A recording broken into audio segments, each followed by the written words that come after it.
வணக்கம். ஜோதிட ரகசியங்கள் நேயர்கள் அனைவருக்கும் வணக்கம். நீங்கள் நம்ம பார்க்கக்கூடிய விஷயம் வந்து பார்த்தீங்கன்னா, உங்கள் பிறந்த தேதியில் ஒளிந்திருக்கக்கூடிய ரகசியங்களை பற்றி தான் பார்க்க போகிறோம். அதே மாதிரி நீங்கள் பிறந்த நட்சத்திரத்தில் இருக்கக்கூடிய ரகசியங்கள், இது வந்து எல்லாருமே வந்து பிறந்த தேதிக்கு வந்து பார்த்தீங்கன்னா, நீங்கள் இந்த கோயில்களுக்கு போகிற மாதிரியான விஷயங்கள் நிறைய பரிகாரம் கொடுப்பாங்க, நட்சத்திரத்துக்கான பரிகாரம் கொடுப்பாங்க. அந்த மாதிரி இல்லாமல் நம்ம என்ன பண்ணுறோம்னா, நம்ம கொடுக்கக்கூடியது எல்லாமே வீட்டில் இருந்து நீங்களே வந்து எல்லாரும் பயன்படுத்தக்கூடிய ஒரு மெத்தட் தான் நம்ம பயன்படுத்த போகிறோம். சரிங்களா? அந்த மாதிரி விஷயங்களை ரகசியங்களை தான் நம்ம கொடுக்க போகிறோம். முதன்மையாக அதில் சொல்லக்கூடியது என்ன அப்படின்னா, எல்லாரும் வந்து கொஞ்சம் ஒரு நோட் பென் எடுத்து வச்சுக்கோங்க. ஏன்னா நம்ம கொடுக்கக்கூடியது எல்லாமே வந்து பார்த்தீங்கன்னா ஸ்பெசிஃபிக்காக உங்களுக்கு ஒவ்வொன்றா கொடுக்கறதுக்காக ரெடியாக இருக்கிறோம். அப்போது நீங்கள் நோட் பெண்ணால் நீங்கள் நோட் பண்ணிக்கிட்டால் மட்டும்தான் அடுத்தடுத்த விஷயங்கள் நீங்கள் ஈஸியாக அதை ஃபாலோ பண்ணிக்கிறதுக்கு ஈஸியாகவும் இருக்கும். இது லைவ் போயிட்டுருக்கு. லைவில் கூட நீங்கள் அடிக்கடி பார்த்துக்கலாம். இருந்தாலும் கூட நீங்கள் இப்போ பார்த்துட்டு இருக்கிற நேயர்கள் நோட் பெண்ணை வச்சுக்கிட்டு நீங்கள் நோட் பண்ணிட்டீங்கன்னா, உங்கள் குழந்தைகள் வந்து படிப்புக்கு என்ன மாதிரியான விஷயங்கள் பண்ணணும், வியாபாரங்கள் பண்ணுறவங்களுக்கு என்ன மாதிரியான விஷயங்கள் பண்ணால் வியாபாரம் நல்ல ஒரு நிலையை அடைய முடியும். அதுமாரி உங்களுடைய டேட்டா படத்தில் ஒழிஞ்சிருக்கக்கூடிய ரகசியங்களை பற்றி பேச போகிறோம். அதே மாதிரி நட்சத்திரங்கள் அதிலும் ஒழிஞ்சிருக்கக்கூடிய ரகசியங்களை பற்றி தான் பேச போகிறோம். அதனால் பிஸ்னஸ் பண்ணுறவங்க, எஜுகேஷன் படிக்கக்கூடிய நபர்கள், நிபுணர் சம்மந்தப்பட்ட விஷயங்கள் தேவைப்படுறவங்க எல்லாமே இதில் பார்த்து பயனடையலாம். சரிங்களா? இப்போது பேசிக்காக சில விஷயங்களை பற்றி நம்ம பேசிடுவோம். முதல்ல வந்து மனிதனுடைய வாழ்க்கையில் வந்து பார்த்திங்கன்னா எல்லாருமே ஏன் முன்னேறல, நான் ஏன் முன்னேறாமல் இருக்கேன்னு சொல்லி எல்லாருமே வந்து அவங்களுடைய மனதில் ஒரு கேள்விகள் எழுது. என் வாழ்க்கையை தடுத்துட்டு இருக்கிறது யார்? நானே தடுத்துட்டு இருக்கேனா, இல்லை என் குடும்பத்தார் அதை வந்து தடுத்துட்டு இருக்காங்களா, ஏன் நான் வளர்ச்சி அடையாமல் இருக்கிறேங்கிற மாதிரி நிறைய கேள்விகள் நமக்குள்ளே ஓடிக்கிட்டு இருக்கு. நான் நிறைய ஒர்க் அவுட் பண்ணுறேன், நிறைய விஷயங்கள் சாதிக்கிறேன், ஆனால் அதுக்கான ரிசல்ட் கிடைக்கலையே என்ன அப்படின்னு சொல்லி நிறைய பேர் கேட்டுட்டு இருக்காங்க. மனநிலை வந்து பார்த்திங்கன்னா அவங்களுடைய விஷயங்கள் போயிட்டு இருக்கும்.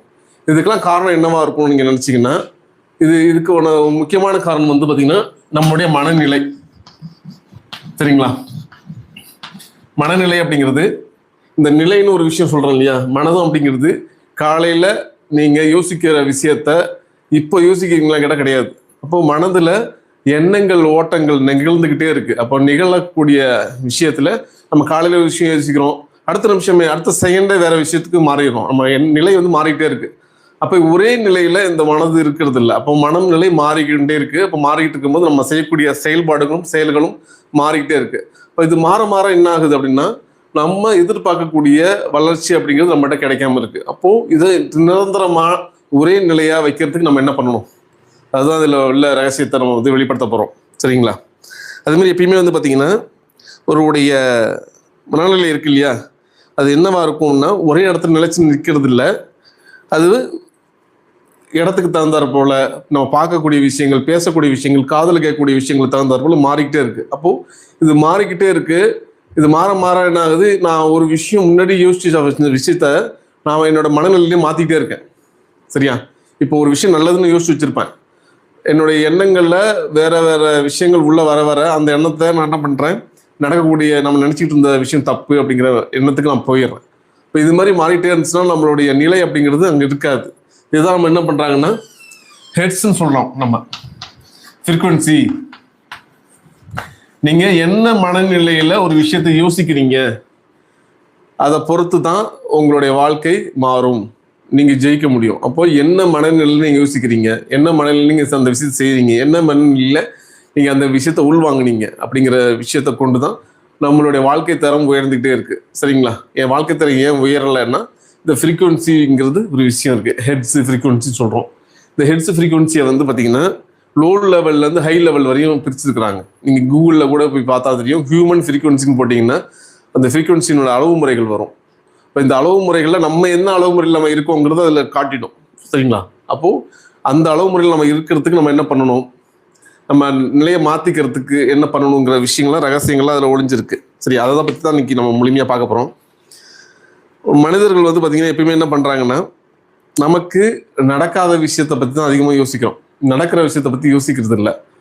அதிகமாக மனநிலை எப்படி இருக்குன்னா, ஒரு வீட்டில் நீங்கள் வசிக்கிறீங்கன்னா அந்த வீட்டில் வந்து பார்த்திங்கன்னா அதிகமாக கேட்கக்கூடிய ஒளின்னு ஒன்று இருக்கும்ல, அந்த ஒளி எப்படி இருக்குன்னா, வீட்டில் ஒருத்தவங்க டிவி போடுறீங்க, டிவி ஆன் பண்ண உடனே அதில் சீரியலோ மற்ற விஷயங்களோ ஏதோ ஓடுது. அது ஓடும் போது அந்த ஃப்ரீக்வன்சி லெவலுக்கு நம்மளுடைய பார்க்கக்கூடிய அந்த நிகழ்ச்சியானது அந்த ஃப்ரீக்வன்சி லெவலுக்கு கொண்டு போய் நம்மளுடைய மனதிலே கொண்டு போயிடுது.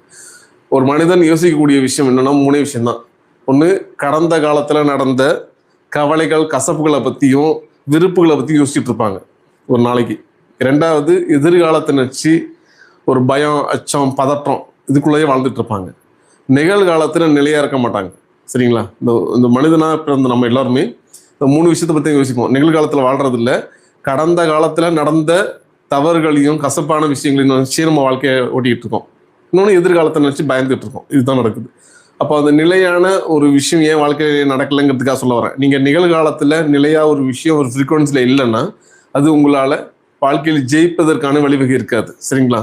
இப்போ பார்க்கக்கூடிய நேர்கள் இது உங்களுடைய வாழ்க்கையை அடுத்த கடத்து கொண்டு போகிறதுக்கான வழிமுறையை பற்றி நம்ம பேசிகிட்டு இருக்கோம். அதனால் இப்போது நம்ம இந்த சப்ஜெக்டுக்குள்ளே போயிடலாம். 7, 16, 25 கேதுவினுடைய ஆதிக்கத்தில் பிறந்தவர்கள். அதே மாதிரி அஸ்வினி, மகம்,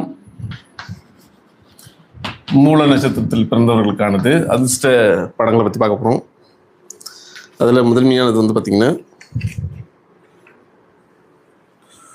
குதிரை, சிங்கம்,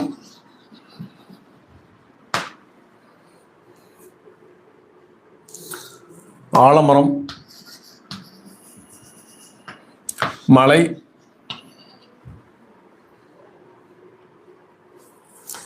வெள்ளை தாமரை, கழுகு. இந்த படங்களை இவங்க அதிர்ஷ்ட படங்களாக பயன்படுத்திக்கலாம். சரிங்களா? அதேமாரி ராகங்கள் பார்த்துடலாம். என்ன ராகங்கள்னு: ரேவதி, நீலாம்பரி,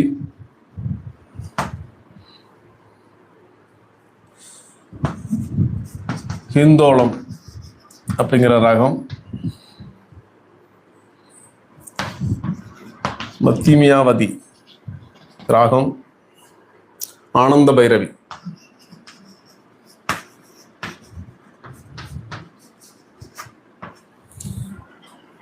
ஏழு, 16, 25 தேதியில் பிறந்தவர்கள் அஸ்வினி, மகம், மூலத்தில் பிறந்தவர்கள் குதிரை படம், சிங்கப்படம், ஆலமரம், மலை, வெள்ளைத்தாமரை, கழுகு படத்தை பயன்படுத்தலாம்.